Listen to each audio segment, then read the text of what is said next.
Hello, నేను miss రావు. ఆంధ్రప్రదేశ్ ముఖ్యమంత్రి చంద్రబాబు నాయుడు మారారు అని చెప్పి అందరూ ఎక్స్పెక్ట్ చేస్తూ ఉన్నారు. కానీ గత 2 వారాల పరిపాలన చూసిన తర్వాత ఎలాంటి మార్పు లేదు ఆయనలో అనేది మరొక కోణం కూడా ఇప్పుడు సోషల్ మీడియాలో ప్రత్యేకించి తెలుగుదేశం పార్టీ గ్రూపుల్లో వస్తున్నటువంటి పోస్టులు. అసలు ఏంటి, ఆయన మారారా, మారే అవకాశం ఉందా, మారినట్టు కనిపిస్తున్నారా అనే దాని మీద విశ్లేషణ తీసుకునేటువంటి ప్రయత్నం చేద్దాం. ప్రస్తుతం మన దగ్గర తెలుగుదేశం పార్టీ అధికార ప్రతినిధి సూర్యదేవర లత గారు ఉన్నారు. హలో అండి. నమస్తే. సో చంద్రబాబు నాయుడు మారారు అని అన్నారు, కానీ ఇటీవల తీసుకున్నటువంటి కొన్ని నిర్ణయాలు తీసుకుంటే కనుక ఆయన మారలేదని చెప్పి పోస్టులు వస్తున్నాయి. ఆల్రెడీ మీ గ్రూప్లోనే తిరుగుతున్నాయి. ఆ పోస్టులు పెట్టే వాళ్ళకి ఏం చెప్తారు? అదే మీరు ఏ కొలమానంతో తీసుకున్నారు? ఆయన మారారు మారలేదంటానికి మాకైతే మార్పు కనపడుతుంది. ఇటీవల కాలంలో జరిగినటువంటి బదిలీలు కానీ, ఆయన ఎక్కడ కనిపిస్తే అక్కడ పవన్ కళ్యాణ్ హక్ చేసుకోవడం కానీ, ఇవన్నీ చూస్తుంటే ఆయన ఏంటి అది చూసి మారారు అనుకుంటున్నారా? అంటే బదిలీలు చేసిన విధానంలో కూడా మీకు తెలుస్తుంది కదా. ఇప్పుడు ఎవరైతే ఆ రోజు నారా చంద్రబాబు నాయుడు గారిని అక్రమంగా అరెస్ట్ చేసిన దానికే కానివ్వండి, వాళ్ళంతటా వాళ్లే భయపడి లీవ్ మీద వెళ్ళిపోవటమే కానివ్వండి, అంటే ఆయనలో మార్పు అనేది వాళ్ళు గ్రహించారా లేదా? నాయకులుగా మేము గ్రహించాము, అధికారులుగా ఉన్న వాళ్ళు గ్రహించారు. వాళ్ళేం గ్రహించాల, వాళ్ళు ఆల్రెడీ బొకేలు పట్టుకుని వచ్చారు. చంద్రబాబు నాయుడు దగ్గరికి వస్తే అందరూ బొకేలు ఇస్తే ఆయన కూడా బొకేలను టచ్ చేసి అందరిని వెనక్కి పంపించారు.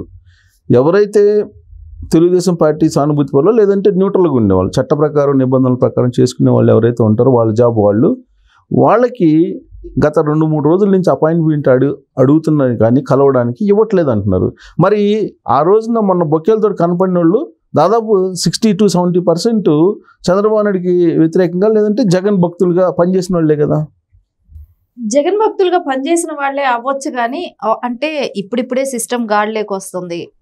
ఆయన ప్రమాణ స్వీకారం చేసి కూడా వారం రోజులే అయ్యింది. ఆయన కొత్త సీఎం కాదు కదా, కొత్త సీఎం, 4వ సీఎం.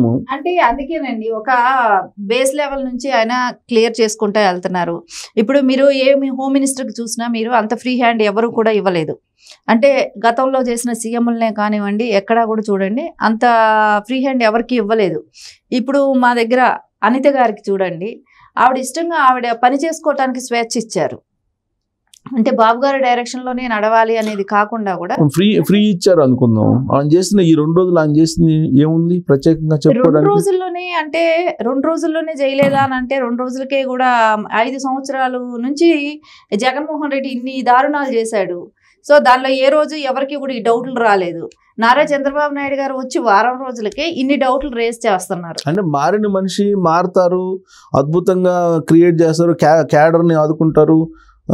రెడ్ బుక్ ఒకటి ఉంది, తర్వాత మన కార్యకర్తలు ఎవరైతే ఉన్నారో వాళ్ళని ఆదుకుంటాం అని చెప్పారు కదా. అందుకని హోప్స్ ఎక్కువ ఉన్నాయి కదా ఇప్పుడు చంద్రబాబు నాయుడు మీద. ఇప్పుడు రెడ్ బుక్ అని అంటున్నారు. రెడ్ బుక్ అనేది చట్టం తన పని చేసుకెళ్ళింది అనుకోండి, రెడ్ బుక్ తో పని ఏంటండి? అలాంటప్పుడు రెడ్ బుక్ ఎందుకు అయితే? దానిలో మేబీ ఎవరైనా గవర్నమెంట్కి ఆ రోజు గవర్నమెంట్కి తొత్తుల్లాగా పనిచేసిన అధికారులు ఉండుండొచ్చేమో. సో ఆ రోజుల్లో పనిచేసిన అధికారుల మీద ఏదైనా ఉన్నా కూడా ఈ రోజు చట్టం తన పని తను చేసుకెళ్ళినప్పుడు రెడ్ బుక్తో అవసరం లేదు, రెడ్ బుక్తో పని లేదు ఇప్పుడు. ఎందుకంటే దాన్ని పట్టుకొని కావాలని అందరూ రెడ్ బుక్ అని అంటే ఏదో మేము కక్షపూరిత రాజకీయాలను ప్రోత్సహిస్తున్నట్టు. సో అదొక నింద, మళ్ళీ ఇటు చేస్తే అటు అంటారు, అటు చేస్తే ఇటు అంటారు. ఏదో ఒకటి మాట్లాడాలన్న అవసరం అయితే అందరికీ ఉంటుంది. ఈ సోషల్ మీడియాలో ఫుల్ టైం ఇదే టాపిక్స్ నడిపిస్తారు కదా. ఇదే సోషల్ మీడియాలో ఏమంటున్నారు, చంద్రబాబు నాయుడు చేసినట్టు బదిలీల్లో సీఎం ఆఫీసులో ప్రద్యుమ్న అనే అతన్ని సెక్రటరీగా చేర్చుకున్నాడు, ద్వివేది అనే అతన్ని ఐఏఎస్ని, అతన్నేమో స్టేషనరీ కింద పంపించారు. అదే జగన్మోహన్ రెడ్డి ఏబి వెంకటేశ్వరరావుని 5 సంవత్సరాల పాటు అసలు విధుల్లోకి నిర్వహించకుండా సస్పెండ్ చేశారు. చంద్రబాబు నాయుడు ధైర్యం చేయలేకపోతున్నారు, అందుకే చంద్రబాబు నాయుడు మారలేదు అని చెప్పి మీ గ్రూపుల్లోనే తిరుగుతుంది కదా. ఏమండి గిట్టని వాళ్ళు పలు రకాలు మాట్లాడతారు. మీ గ్రూపుల్లో వాళ్ళే, తెలుగుదేశం గ్రూపుల్లో వాళ్ళే, తెలుగుదేశం గ్రూపులు వాళ్ళు బహిరంగంగా ఎక్కడైనా చెప్పారా? సార్ ఉన్నాయి, గ్రూపుల్లో ఉన్నాయి మెసేజ్లు కూడా, కావాలంటే చూపిస్తాం మీకు. అనుకుంటున్నారు అనేది ఒకటి ఉంటది, అంతేగాని బహిరంగంగా ఇప్పుడు తప్పు జరిగినప్పుడు ఎవరైనా బహిరంగంగా వచ్చి సమాధానం చెప్పాల్సిన అవసరం ఉంటది. అలాంటి చెప్పలేకపోయినప్పుడు వాళ్ళ డౌట్స్ వాళ్ళు రైస్ చేసుకుంటున్నారేమో. డౌట్స్ కాదండి, ప్రద్యుమ్న ఐఏఎస్ ఆయన చంద్రబాబు నాయుడు అధికారం పోయినప్పుడు, ప్రతిపక్షంలో ఉన్నప్పుడు జగన్మోహన్ రెడ్డి అద్భుతమైనటువంటి రూలింగ్ చేస్తున్నాడు, నీతివంతమైన పరిపాలన చేస్తున్నారు, అనవసరంగా ఆంధ్రాని శ్రీలంకని బదనాం చేస్తున్నారని చెప్పి చంద్రబాబు నాయుడు మీద ఐఏఎస్ల సంఘం తరపు నుంచి లెటర్ విడుదల చేసినటువంటి ఆఫీసర్ ఆయన్ని ఇప్పుడు సీఎం ఆఫీసులో పెట్టుకున్నారు అని అంటే చంద్రబాబు నాయుడులో మార్పు వచ్చినట్టేనా? అందరి మీద అన్ని రకాల యాక్షన్స్ ఒకేసారి తీసుకోవాలి, ఒకేసారి వాళ్ళని ఇది చేయాలి అని అంటాం కరెక్ట్ కాదు. సో ప్రతి వాళ్ళకి ఒకసారి అవకాశం ఇవ్వాలి. యాక్షన్ తీసుకోవడం తర్వాత సంగతి. ఇప్పుడు ఆయన్నే తీసుకొచ్చి పెట్టారు కదండి, దొంగకి తాళం ఇస్తే సరిపోద్దానే. అంటే లాస్ట్ టైం ఆయన గతంలో ఆయన చిత్తూరుకి కలెక్టర్గా కూడా చేశారు. కానీ అప్పుడు కూడా బాబు గారి మీద ఉన్న నమ్మకంతోనే ఆయన ఆ రోజు ఆ నమ్మకంతోనే ఆయన చిత్తూరులో కూడా ఆయన కలెక్టర్గా పెట్టడం జరిగింది.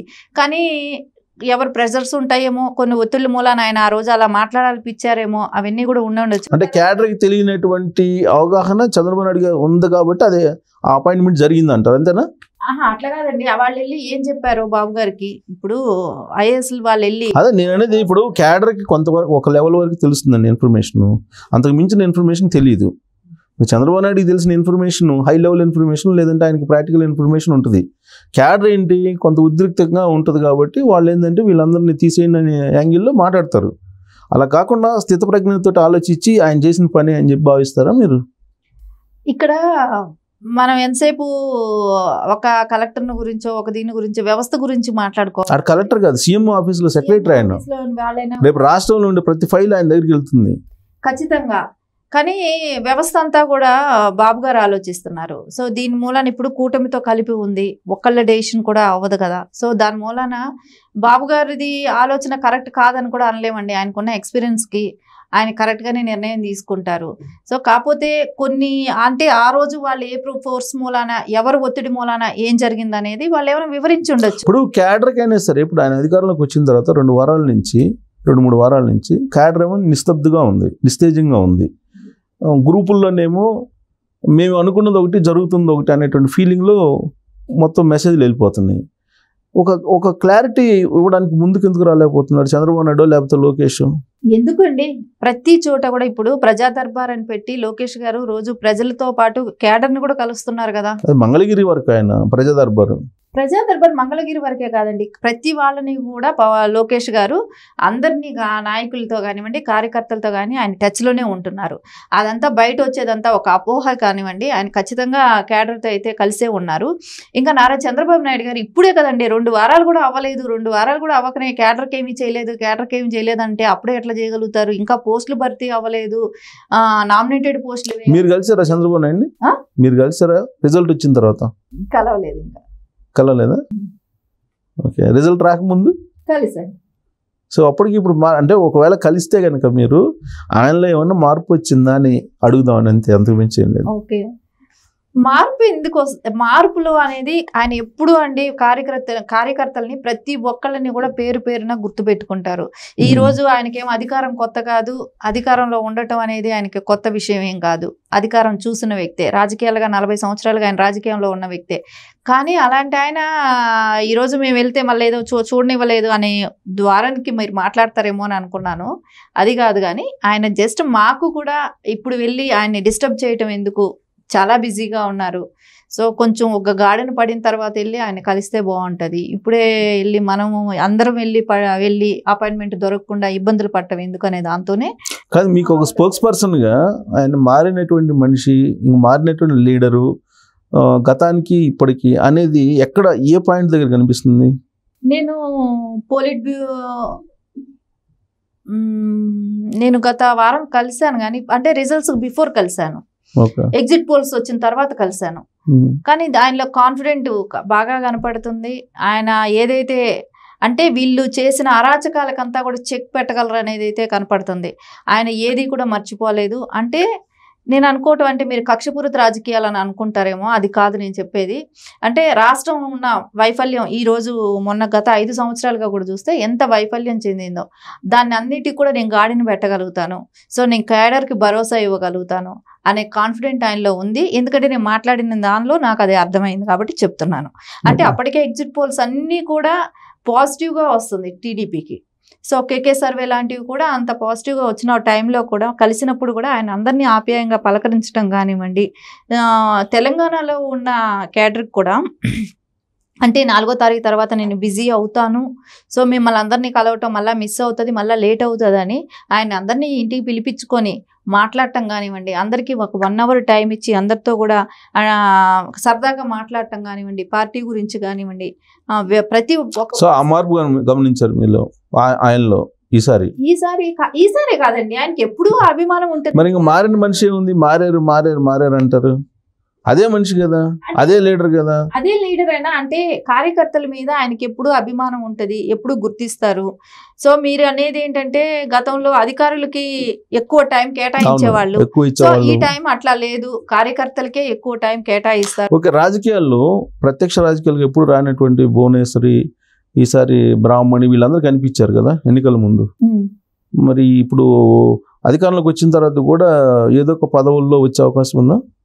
లేదండి, ఎందుకు వస్తారు, రావాల్సిన అవసరం కూడా లేదు. ఎందుకంటే వాళ్ళకేమీ రాజకీయాలు కొత్త కాదు, ఆ ఫ్యామిలీకి అధికారము కొత్త కాదు. ఇప్పుడు భువనేశ్వరి గారికి వాళ్ళ ఫాదర్ దగ్గర నుంచి కూడా రాజకీయం ఒక సీఎంగా చూసిన వ్యక్తి ఎన్టీఆర్ గారి దగ్గర నుంచి కూడా. సో పెళ్లి చేసుకునే నాటికే చంద్రబాబు నాయుడు గారు మినిస్టర్గా ఉన్నారు. సో వాళ్ళకి రాజకీయాలు ఏం కొత్త కాదు. కానీ మొన్న ఎందుకు రావాల్సి వచ్చింది నిజం గెలవాలి అనే దానికి అన్నప్పుడు అక్రమ అరెస్టు ఉండటం మూలాన నారా చంద్రబాబు నాయుడు గారి కోసం ఆవిడ బయట వచ్చి గలంతో ఆవిడ వాయిస్ అంటూ ప్రజల్లోకి వెళ్ళింది కాబట్టి అందరికీ కూడా అంటే ఎప్పుడు రాని ఆవిడ అప్పుడు ఆ ఫ్యామిలీ రావడం అనేది ఓకే. కానీ ఇప్పుడు భువనేశ్వర్ రోజు కలుస్తున్నారు కదా లీడర్లు వెళ్ళి, అంటే అభిమానంతో వెళ్ళి కలవటం వేరే కదండి, అది అందరూ కలుస్తుంటారు కదా. తనకి ఎన్టీఆర్ ట్రస్ట్ ఉంది, సో అక్కడ ఎప్పుడు యాక్టివ్గా ఉంటారు. సో దాని మూలన ఎవరికి ఏ బ్లడ్ కావాలన్నా ఏదైనా ఎడ్యుకేషన్ పరంగా హెల్ప్ చేయాలన్నా ఆవిడే చేస్తుంటారు కదా. సో దాని మూలాన ప్రజలతో ఎప్పుడూ ఇంట్రాక్షన్ ఉంటుంది ఆవిడకి.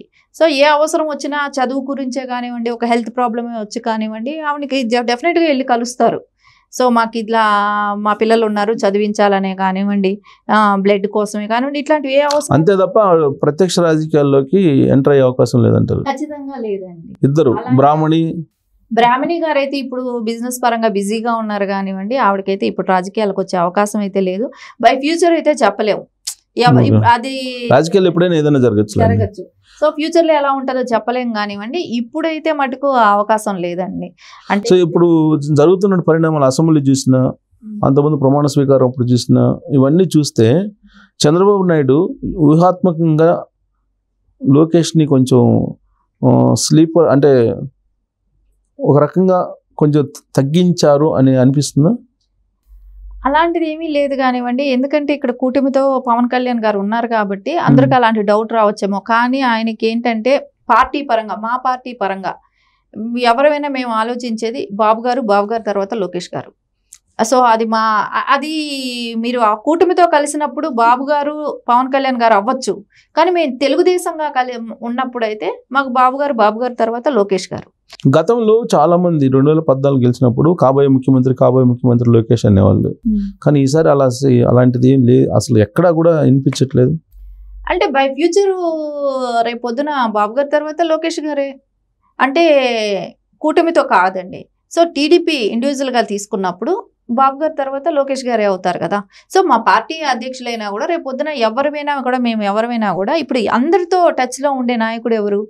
సో బాబు గారి కన్నా కూడా ఎక్కువ లోకేష్ గారితో ఇంటరాక్షన్ ఎక్కువ ఉంది. మీకు స్పోక్స్ పర్సన్గా మీ పార్టీ వాళ్ళు ఎవరైనా కలిసినప్పుడు పవన్ కళ్యాణ్కి చాలా ఎక్కువ ప్రాధాన్యత ఇస్తున్నారు చంద్రబాబు నాయుడు, లోకేష్కి ఇవ్వట్లేదు అనే భావన వ్యక్తం చేయలేదు ఎవరు? అలాంటిది ఏమీ లేదండి. కూటమిలో ఉన్నప్పుడు పవన్ కళ్యాణ్ గారు కానివ్వండి, పురంధరేశ్వరి గారు కూడా ఉన్నారు బీజేపీ తరఫున. సో అది ఒక కూటమి అంతవరకు, అంటే కూటమిలో ఉన్నప్పుడు ఫస్ట్ సెకండ్ థర్డ్ ప్లేస్లో అట్లా వాళ్ళకు ఉంటాయేమో, కానీ మాకు పార్టీ పరంగా వచ్చినప్పుడు ఫస్ట్ బాబు గారు తర్వాత లోకేష్ గారు. సో అది ఫైనల్ డెసిషన్, ఇంకా వేరే ఏమీ ఉండవు. ఆ ఆలోచన ఆ థాట్ కూడా మాకు ఎవరికి లేదు కూడా. పార్టీ పరంగా వేరు, కూటమిలో పరంగా వేరు. దాని గురించి ఇంత మనం ఆలోచించాల్సింది కూడా లేదు, డిఫరెన్స్ కనపడతానే ఉంది. Okay, thank you. Chandrababu Naidu అయితే మారారు అంటున్నారు, బట్ ఆయనలో మార్పు ఏంటి అనేది మాత్రం ఇంకా ప్రశ్నార్థకంగానే ఉంది. గత 2 వారాల నుంచి బాగా ఆయన మారలేదు అనేది కామెంట్స్ వస్తున్న క్రమంలో మరి చూద్దాం ఆయన ఏమైనా రాబోయే రోజుల్లో ఎలాంటి అభిప్రాయం ఉంటుందో క్యాడర్.